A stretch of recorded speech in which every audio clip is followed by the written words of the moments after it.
વિદ્યાર્થી મિત્રો, મારી યુટ્યુબ ચેનલમાં તમારું હાર્દિક સ્વાગત છે।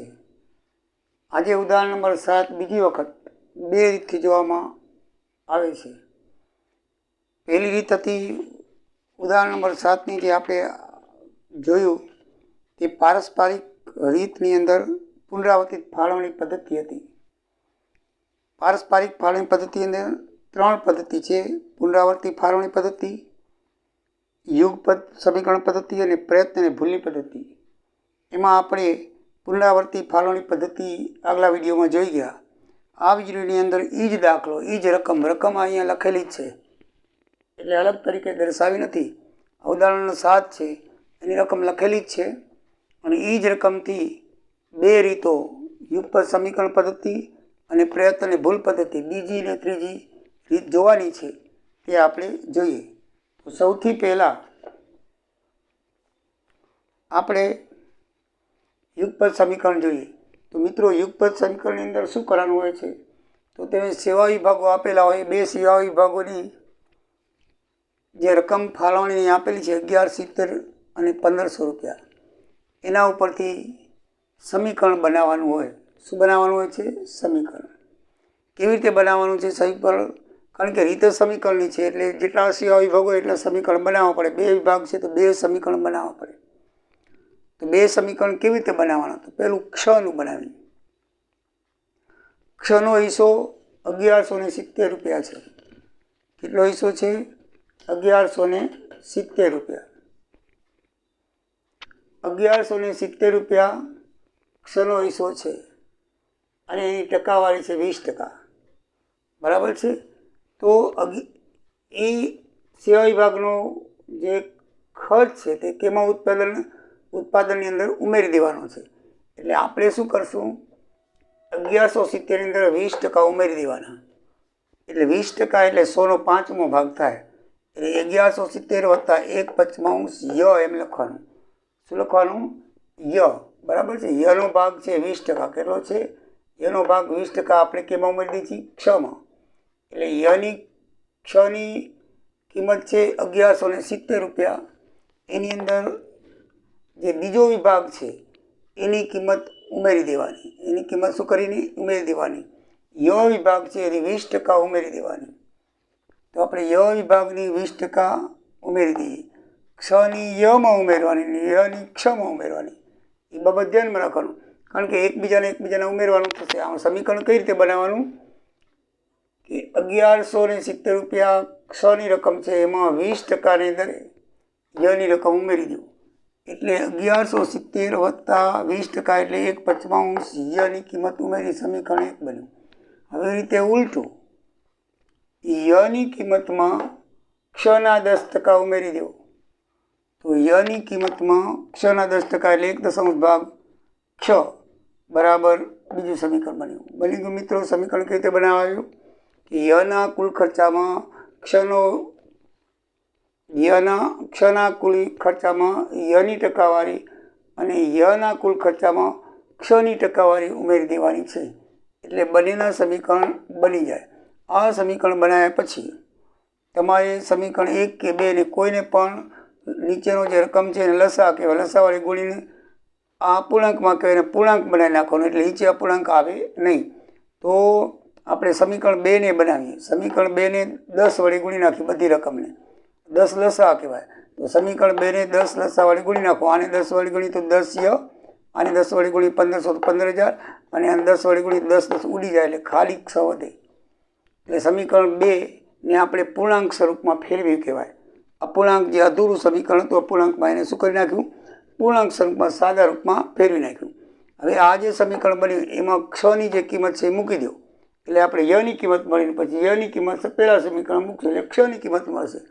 તો આ જે સમીકરણ બન્યું, તમે આમને પણ બનાવી શકો, એવું નથી। કોઈ પણ એક સમીકરણને તમે ક્ષ રૂપમાં કે વાય સ્વરૂપમાં ફેરવી અને જેને ફેરવો એના ક્ષને ફેરવો તો વાયની કિંમત મૂકવાની, વાયને ફેરવો તો ક્ષની કિંમત મૂકવાની। આપણે ઉદાહરણ પ્રમાણે વાયની કિંમત 10 વડે ગુણીને સરખું સમીકરણ બનાવ્યું છે। હવે બેમાં એકની કિંમત ક્ષની મૂકી દઈએ તો આપણે ક્ષની આ સમીકરણ 2 બન્યું। તો ક્ષની કિંમત છે ક્ષ બરાબર 1170 વત્તા 1/5 ય છે। તો હવે સમીકરણ 2 માં 10 એટલે 10 ય 15,000 એટલે 15,000. હવે ક્ષ નહીં લખી, ક્ષની જગ્યાએ 1170 વત્તા 1/55 ય લખશું. 1170 વત્તા 1/55 ય, કારણ કે એ ક્ષની કિંમત છે. હવે આપણે જેમ અહીંયા 10 વડે સાદુરૂપ આપીએ એમ વળી આ અપૂર્ણાંક છે.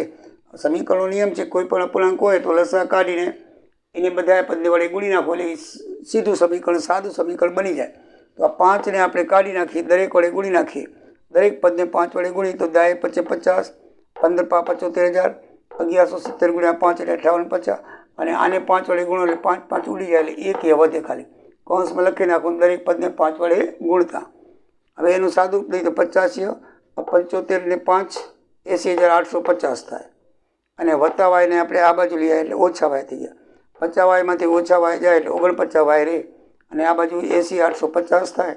તો યની કિંમત શોધીએ તો 80,850 ભાગ્યા 49 કરો એટલે 1,650 રૂપિયા આવશે. કેટલા આવશે?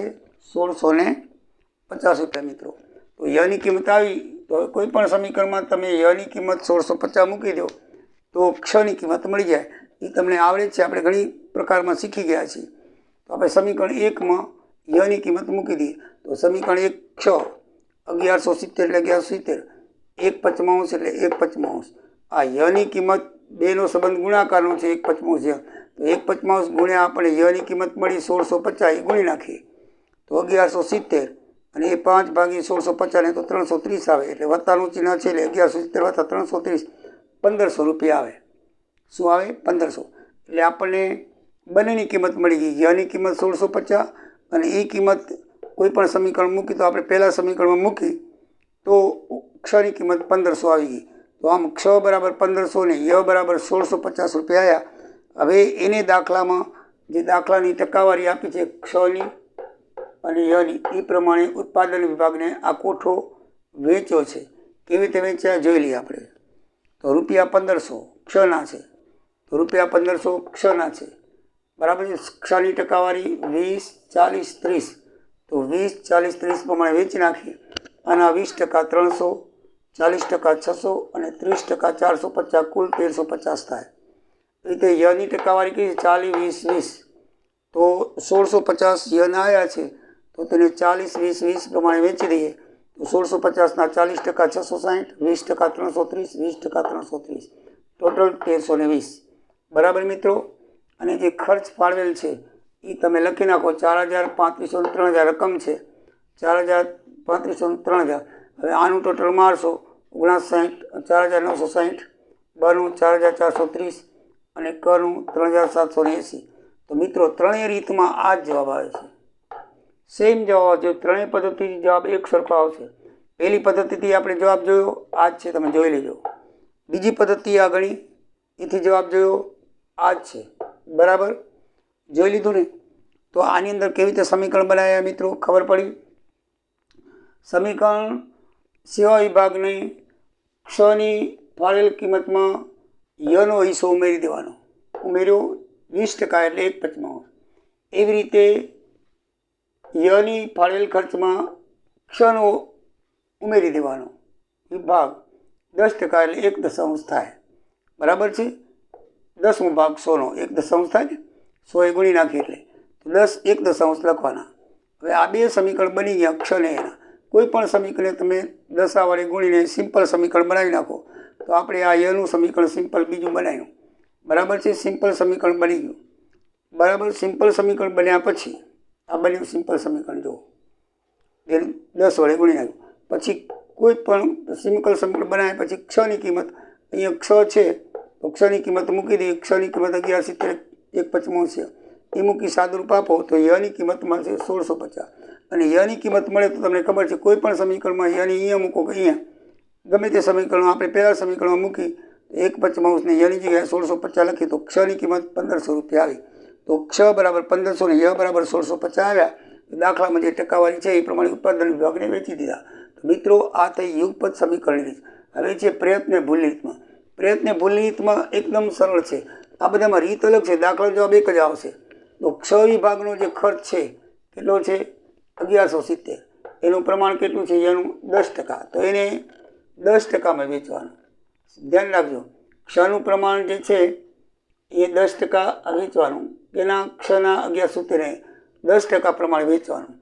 તો 10% ક્ષનું 10% પ્રમાણ છે તો 1170ના 10% કેટલા થાય? 117.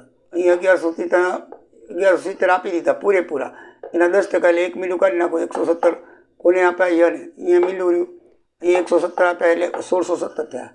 હવે મિત્રો 1617 કોને? હવે યના વિભાગ લેવાના. તો યનો કેટલો છે? 20%. તો હવે 1617 છે એ તો નીલ થઈ ગયા, બરાબર છે. આ 1617 છે એના 20% કરો, 1617 324 થાય. અહીંયા 1617 વેચાઈ ગયા એટલે નીલ થઈ ગયા, બરાબર. તો હવે ક્ષને ભાગે 324 થાય, તો વળી ક્ષની 10% એ પ્રમાણે વેચો. તો 324ના 10%. ક્ષના લેવો ત્યારે યનું લેવાનું, યના લેવો ત્યારે ક્ષના લેવાના. તો 324 10% યને આપવાનું છે, બરાબર. તો અહીંયા -324 થઈ જશે. 324 આપી દીધા 10% એટલે 32.4 થાય, એટલે 32 રૂપિયા આપી દીધા. અહીંયા શું થઈ ગયું? અહીંયા 32. વળી યના છે તો એ પાછા 20% લેખે યને આપી દો, યને ક્ષને આપી દો. તો 32ના 20%, કારણ કે યનો દર 20% છે. તો 32ના 20% કેટલા થાય? 3.32ના 20% 3.2 એટલે 6.4 થાય, એટલે 6 લીધા અને અહીંયા કર્યું 0, બરાબર છે. વળી પાછું આ ક્ષનો છે તો ક્ષના 10%, ક્ષના કેટલા થાય? 10%. ક્ષના 10% યને આપવાનું છે, એનો દર 10% ક્ષના લઈએ તો 6ના 10% કેટલા થાય? 6 થાય, બરાબર. માટે પોઈન્ટ એનો 1 અહીંયા લગાડી દેવાનો. તો -6 ને એ કેટલા વધે? 1. તો 1, બરાબર છે મિત્રો. 6 એ -6 ને એ પોઈન્ટ માટે 50 વધે છે એટલે એ 1 લઈ શકાય. તમે આના 10% કરો, બરાબર. 6 ગુણ્યા 10 કરો, મીંડું 6 ભાગે 10 કરો એટલે પોઈન્ટ માથે આવશે તો 50થી વધારે એટલે 1 આવશે એને ભાગે. એટલે મિત્રો આ પ્રમાણે એકદમ ઇઝી છે. જો આપેલ ખર્ચમાં શું કરવાનું હોય છે? ફરીથી જો ક્ષ છે એને યને દેવાનું છે 10% લેખે, 10% લેખે એટલે 117. પછી 117 એટલે 1617 આવ્યા. હવે 1617 ય વિભાગનો ખર્ચ, ય વિભાગનો 20%, તો 20, 324 વેચાઈ ગયા 32. તો 32 વળી સ વિભાગનો 10% લેખે, બરાબર છે. તો જે ભાગમાં વેચો ને એ ભાગના ટકા લેવાય નહીં. ક્ષ ભાગમાં વેચો એટલે ક્ષ ભાગના ટકા નીલ છે એટલે 10 લેવાય. અને તમે જ્યારે ક્ષના વેચશો ત્યારે એના 20 છે અને યના ભાગે નીલ આવશે, એ તો તમને ખ્યાલ છે. તો એ પ્રમાણે ટકાવારી કરીએ તો આપણને છેલ્લે 1 વધ્યો. હવે ક્ષના ભાગે કેટલા આવે? તો 1170, 324 ને 6. 1170, 324 ને 6, 1500 રૂપિયા થાય. એને ભાગે 1500 પ્લસ વાળા લેખવાના. 1500 117 એટલે 1617, 32 અને આ 1, 1617, 32 ને 1, 1650. તો મિત્રો આમાં પણ 1500 આવતા હતા અને આમાં પણ 1650 આવતા હતા. બેને સેમ આવ્યા અને બંનેનું પત્રક એક જ થશે. બંને રીતનું પત્રક એક જ થશે. જે મેં તમને સમજાવ્યું એ પ્રમાણે આપેલ ટકાવારી પ્રમાણે 1500 ને 1650 ને આપણે વેચી નાખ્યા. તમારો જવાબ 49, 60, 44, 30 ને 3780 આવ્યો. તો મિત્રો ખાલી રીત અલગ છે. ફાળવણી પત્રક બંનેનું સેમ આવશે કારણ કે બંનેની સેમ રકમ છે.